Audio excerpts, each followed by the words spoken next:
Assalamualaikum warahmatullahi taala wabarakatuh dan salam sejahtera kepada semua penonton-penonton di luar sana. Baik, selamat datang ke channel bersama Cikgu Haslina. Kepada yang belum subscribe, sila subscribe di bawah ya.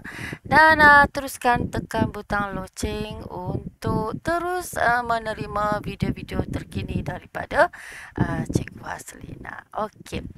Untuk perkongsian kita pada hari ini, saya akan ajarkan Bahasa Melayu Komunikasi untuk tingkatan 2 dengan tema pertama, tema 1 iaitu keperluan asas manusia, unit 1 makanan berkhasiat. Okey, kita tengok slide yang seterusnya selepas ini.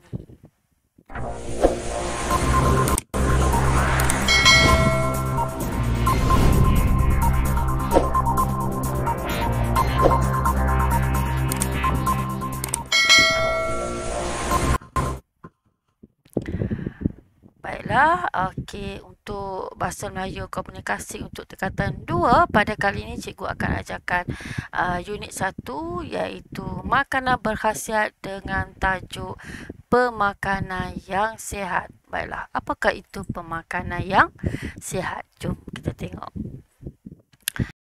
Baiklah, sebelum kita belajar, kita tengok dulu apakah standard kandungan dan juga standard pembelajaran untuk hari ini.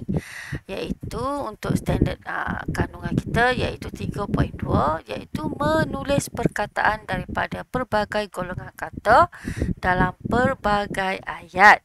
Dan standard pembelajaran pula ialah 3.2.1 menulis perkataan yang terdiri daripada golongan kata. Okey, jom kita tengok slide yang seterusnya iaitu apakah yang dimaksudkan dengan makanan yang berkhasiat. Tengok pada gambar ya. Ada berbagai-bagai buah-buahan ya yang terdapat di dalam slide ini. Okey, kita tengok ya. Okey, dalam pemilihan makanan yang berkhasiat ini mestilah ada kandungan karbohidrat, vitamin dan protein. Makanan yang sihat dapat memberikan tenaga dan menjauhi penyakit dan membina tubuh badan.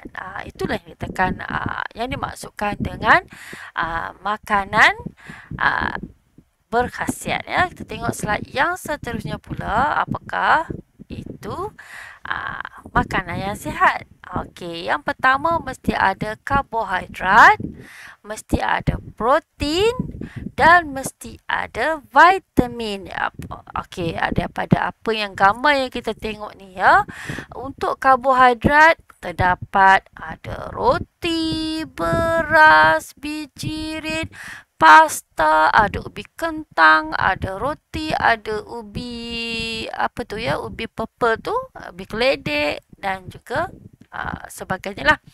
Pasta pun ada berbagai jenis pasta, roti pun ada berbagai-bagai jenis roti dan biji rin yang terdapat jenis seperti gandum dan sebagainya ya.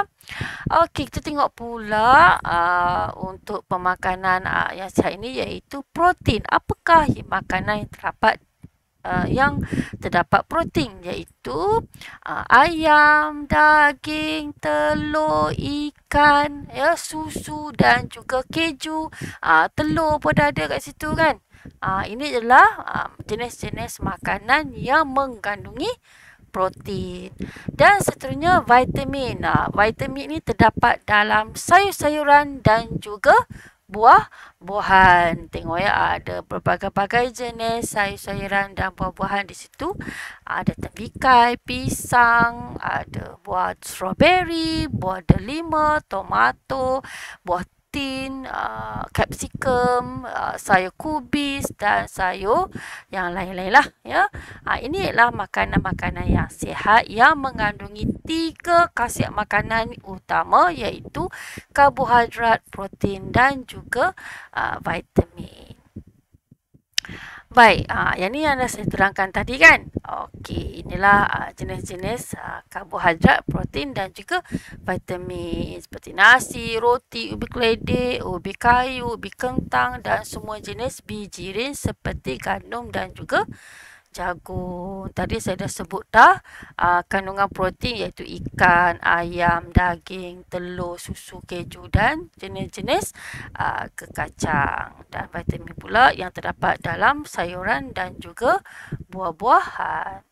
Okey, bagi menjamin kesihatan tubuh badan kita, haruslah kita mengamalkan makanan yang seimbang. Apa pula makanan seimbang ini? Kita tengok ya.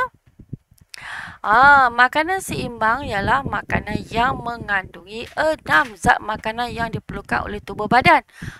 Seperti yang terdapat dalam piramid makanan yang cikgu tunjukkan di atas ya. Okey, kita tengok apakah 6 zat makanan tersebut. Okey. Yang terdapat dalam zat makanan tadi saya sudah sebut 3. Ni ada tambahan lagi 3. Apakah zat makanan tersebut? Tengok.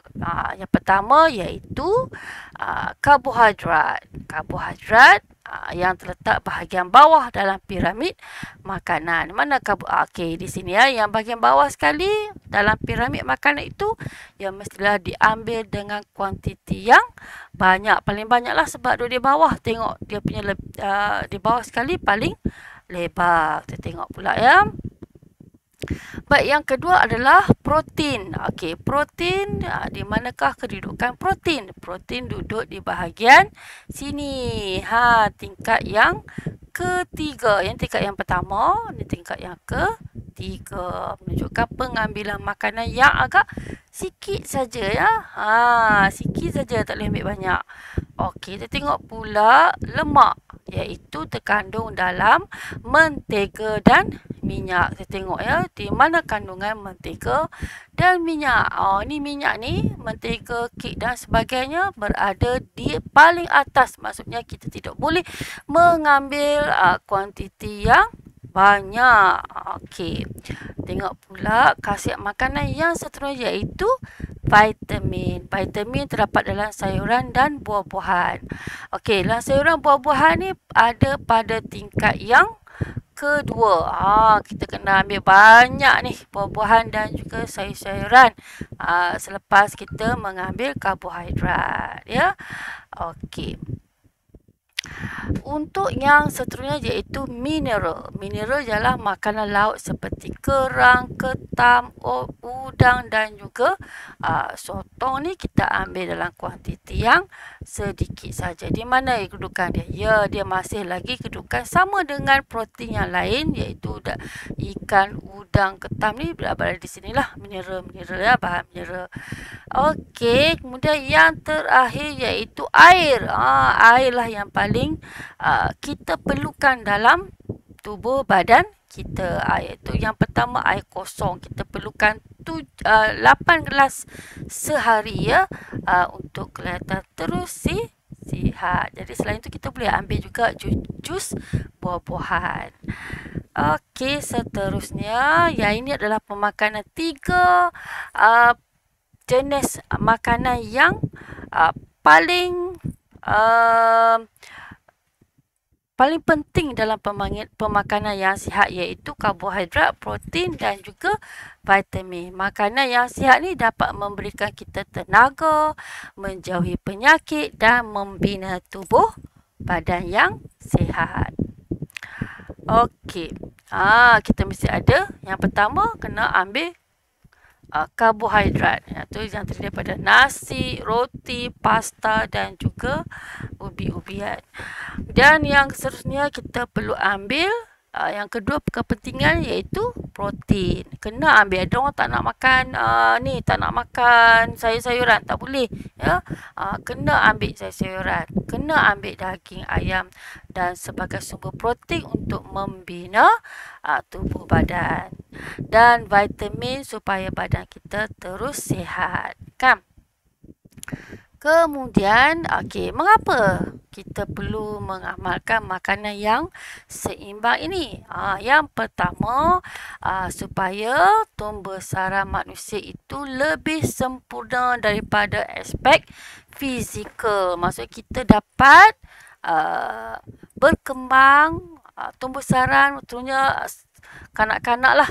Yang penting sekali adalah kanak-kanak mesti mengambil makanan yang seimbang supaya pembesaran manusia itu lebih sempurna. Maksudnya dapat membesar dengan baiklah. Okey, yang kedua, kita dapat memberikan vitamin yang cukup kepada badan. Semua makanan yang kita ambil tu mengandungi vitamin yang diperlukan dalam badan kita. Jadi kalau kita tak ambil makanan yang seimbang, tak cukuplah vitamin dalam tubuh badan kita.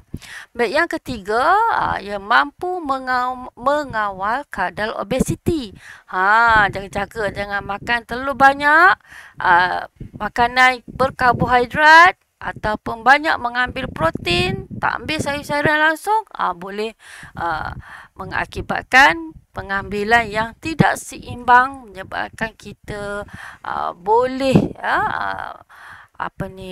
menyebabkan obesiti lah, khasnya kepada kanak-kanak. Kena ambil makanan yang seimbang. Yang seterusnya iaitu yang terakhir, iaitu perkembangan mental seseorang itu tidak terganggu. Jadi perlu ambil makanan yang seimbang supaya kita sihat dari segi fizikal dan juga mental. Okey, mesti jawab soalan ya. Okey, yang pertama, makanan yang mengandungi apa? Terdiri daripada nasi, roti, ubi keledi, ubi keladi, ubi kayu dan ubi kentang dan semua jenis biji seperti gandum dan jagung. Apa dia? Ya, betul. Karbohidrat. Okey, makanan yang mengandungi ikan, ayam, daging, telur, susu dia apa? Makan apa yang ni? Okey, protein. Baik. Okey, makanan yang mengandungi apa tadi daripada sayur-sayuran dan buah-buahan tadi? Cikgu dah terangkan tadi. Ya, vitamin. Jadi, bagi menjamin tubuh badan yang sihat, kita seharusnya mengamalkan pemakanan yang apa? Seimbang. Okey. Kita tengok kepada kesimpulan kita pula. Jadi kita pula mengambil makanan yang seimbang ya anak-anak di luar sana.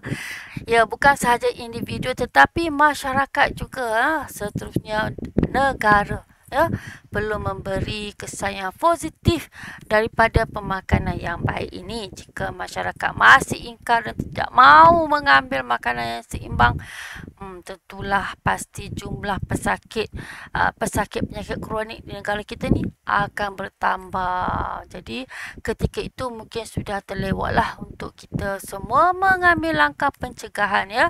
Jadi tepuk dada, tanyalah selera ya. Jadi kena ambil makanan yang seimbang supaya kalau kita nak sihat, terhindar daripada penyakit yang kronik, kita kena ambil makanan yang seimbang.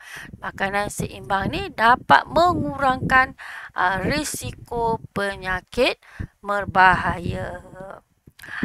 Okey, itu saja untuk kelas kita pada hari ini. Okey, itu saja. Bye-bye.